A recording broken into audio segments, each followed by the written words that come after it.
Howdy y'all, Kanaju here, King of Cuphead.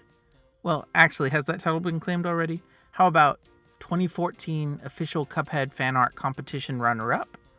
That's right, I'm not just a No Man's Sky YouTuber, I have credentials as a Cuphead YouTuber too.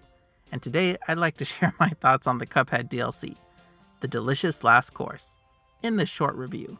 Whether you've already beaten the game or are considering picking it up for the first time, I believe this DLC is something for everyone. That being said, I do have a couple of points that disappointed me, like really minor, so let's get right into it. Normally I'd start with the story, but I can't help but gush about the visuals. Cuphead has always been a beautiful Technicolor dream with its hand-drawn animation and watercolor backgrounds, but the DLC takes this to the next level. Just walking around on the new island, it's clear to see that Studio MDHR have spent the last few years honing their craft. Boss battles too are more animated than ever. I won't spoil the devil fight from the main game, but I previously considered that to be the best animated boss in the game. In this DLC alone though, I have like 5 to 6 bosses that I would consider on the same level, if not better animation wise. I won't spoil any of their final phases in my footage, but trust me when I say that you will be impressed. The final boss of the DLC is probably one of the greatest video game spectacles ever put to screen, in my opinion. Some truly great stuff. The music too, top tier. We have a new menu song, couple new character songs, and plenty of new boss music. Unlike the original game where music was often composed and then paired with a boss battle later, each boss's music was composed specifically with their battle in mind. The result is a more cohesive presentation that is a joy to experience. However, I feel like it didn't have any standouts on the level of Floral Fury or Die House.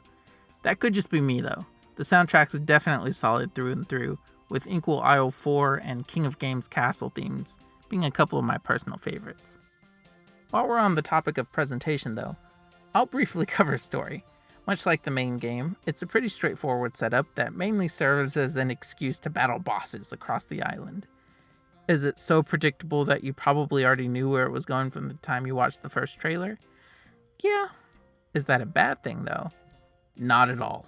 I suspect most people play Cuphead for the challenging bosses and eye-watering visuals rather than the plot. Still, the story and characters are well crafted for what they are, and the cutscenes are beautifully animated. In other words, the narrative simplicity doesn't hamper the enjoyment one bit. Speaking of enjoyment, let's talk gameplay. Cuphead's gameplay has always been tight and challenging. You'll hear many a player regard the game as tough but fair. I'm happy to report that the new bosses on DLC Island continue this legacy of well-balanced difficulty. Besides being some of the most visually impressive battles in the entire game, these new bosses also have plenty of gameplay tricks up their sleeves. Again, I don't want to spoil any of the final phases in this video, but suffice to say, I was consistently surprised by the mechanics on this new island. Every boss brings something new to the table. It's obvious that Studio MDHR really challenged themselves when designing these encounters, and it totally paid off. Difficulty-wise, these bosses are probably on par with Isles 2 and 3, but with so many odd scenarios being thrown at you, I'm sure at least a couple will trip up even experienced players at some point. Still, these bosses were surprisingly accessible, even to someone as rusty as I was, thanks to new weapons and charms. The crack shot is an excellent weapon for practically every situation. It deals good damage up close, but if you're at a distance, it'll break into a smaller homing projectile. Much like the chaser, this allows you to focus on dodging attacks, but it also gives you opportunities to deal more damage up close. Honestly, I was actually having a pretty rough time with the new bosses before I purchased this, so I definitely recommend it if the game feels too difficult. Converge and Twist Up are also interesting additions, though admittedly I pretty much just spammed Crackshot the whole time. As for charms, there are a couple of notable game changers. First off is the Heart Ring, which can grant you up to 3 extra HP per battle. You'll gain 1 HP on your first, third, and 6th parry. I love this thing. It can take the edge off of some of the longer bosses and platforming levels, and it makes the game a lot less stressful, at least to me. While some players will probably view this as an easy mode and, turn their noses up at it, I actually like the idea of making the game more accessible to a wider audience without straight up nerfing bosses. It still requires, careful coordination to parry 6 times, and as someone who managed to die even with 6 HP, I can attest that you still have to put in the work to actually beat the boss. As game-changing as it is though, I've been really bearing the lead with this review because the DLC's most significant new feature isn't just a charm, but a new playable character, Miss Chalice. Miss Chalice isn't just a reskin of Cuphead and Mugman. Instead, she offers an alternative playstyle completely. Her parry is tied to her dash rather than requiring a perfectly timed second jump. She can actually double jump, allowing her to dodge larger obstacles. She has a unique dodge roll that actually comes with invincibility, which allows her to roll through obstacles, similarly to the smoke bomb charm. And lastly, she also has 4 HP instead of 3. If all that sounds overpowered, there are a couple of caveats. For one, Chalice can't equip any of the normal charms, so while she has abilities that are similar to various charms, you can't equip Smoke Bomb or the Heart Ring to expand them any further. Also, I've heard some players note that she seems a bit slower to move around, forcing you to use her dodge roll and double jump more often, but I really couldn't tell myself. Not to mention, your muscle memory for parrying and the like will probably get a bit confused when you first pick her up, which can make her feel more difficult to control, but that'll smooth out with time. Another change is that she actually has unique forms and abilities for each super art, and they are really cool, but I won't spoil the second two.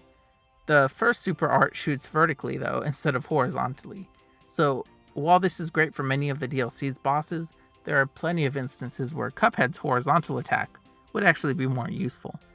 I mention this of course because once you unlock Miss Chalice, you're free to play as her throughout the entire main game. Heck, I even beat the devil with her.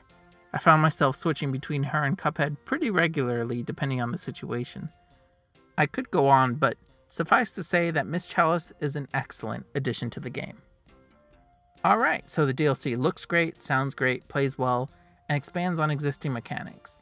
My only gripe, and it's really minor, is that I wish it included a new platforming level, as I actually really enjoyed those in the original, and it was something, I know it was always advertised as a boss rush game, but I'm a sucker for platformers. But that's more of a wish than an actual complaint. Overall, it's an easy recommendation from me, especially at the $7.99 USD price point. That's an insanely low price given how many years it took to develop this and the incredibly polished state that it's in. Not to mention the amount of bosses included, which I won't spoil. As an average player, the DLC took me about 3 or 4 hours to complete the story and the King of Games tournament. However, there are also extra secrets to discover that will no doubt keep more invested players busy for even longer. If you enjoyed Cuphead before, even if you didn't beat it, I highly recommend this DLC. The new weapons and charms might even help you beat the regular game if you found yourself stuck. And if you're a new player to the game thinking about picking it up for the first time, there's never been a better time to give it a try. But that's my experience with the delicious last course. What did you think? Have you had a chance to play it yet, or did you just opt to watch a playthrough online? What do you think about the new bosses? Are the new weapons and charms overpowered? How about Miss Chalice? I'd love to hear from you below. And if you enjoyed the game but were wondering about the Netflix animated series, you're in luck. I have a review of Season 1 you can check out after this video, and if you hurry, you can still be one of the first 100 people to watch it. Yeah, that's, Well, thanks for watching, and if you enjoyed this review, be sure to let me know by liking the video. I run a mostly No Man's Sky focused channel, but Cuphead is one of my all-time favorite games, and I really enjoy covering it, so let me know if you'd be interested in more Cuphead content in the comments below. I know I would be. And if you want to support my efforts as a newly born content creator, subscribing couldn't be easier.